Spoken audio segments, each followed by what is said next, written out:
On the first day of President Trump's new policy of not separating children from their parents at the southern border, chaos reigned in the federal government, where the various departments involved seemed to have no idea what to do next. One U.S. Attorney's office in the Western District of Texas first announced that it would dismiss some criminal cases for parents who had been separated from a child. But then hours later, they said, upon further consideration, this office is retracting the information provided in an email earlier today.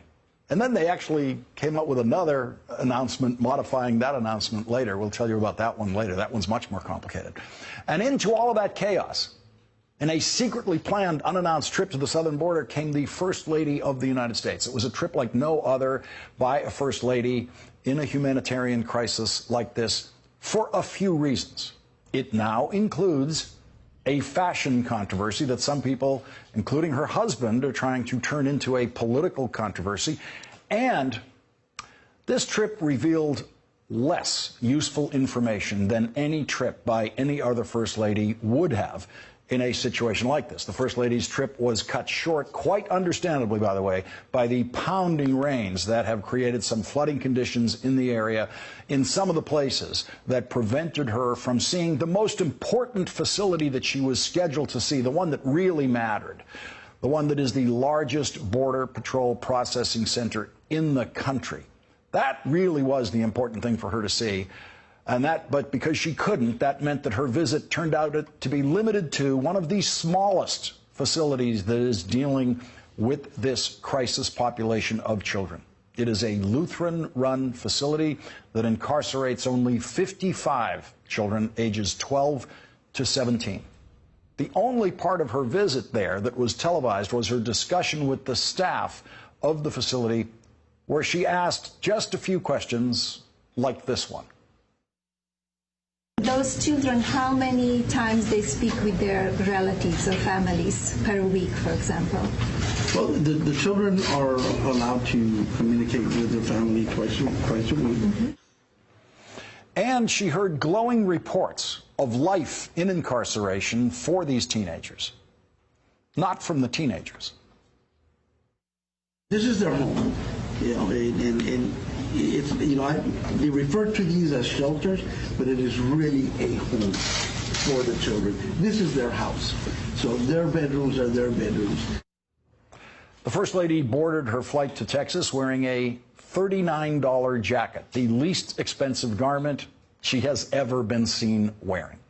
And she had to know that millions of people were going to be wondering what she was trying to communicate with the words written on her back, which were, "I really don't care, do you?" She's never been seen wearing a $39 anything. She's never been seen wearing clothes with dialogue, a statement, and a question.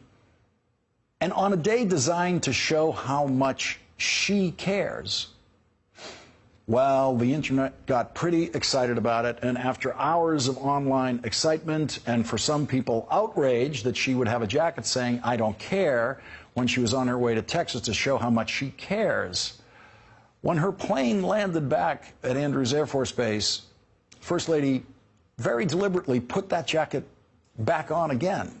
Now, they have access to the internet on the First Lady's flight. They knew that this had become the most controversial garment any First Lady in history had ever worn in the last couple of hours, and the First Lady still put it on again. And at the end of the day, the First Lady's office issued a statement for her about her day, which did not include anything about her jacket.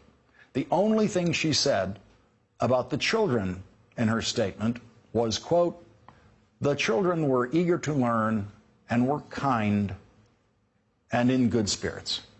That's it. That's the totality of the First Lady's report on the children she met today. Needless to say, the president could not resist commenting on the First Lady's jacket.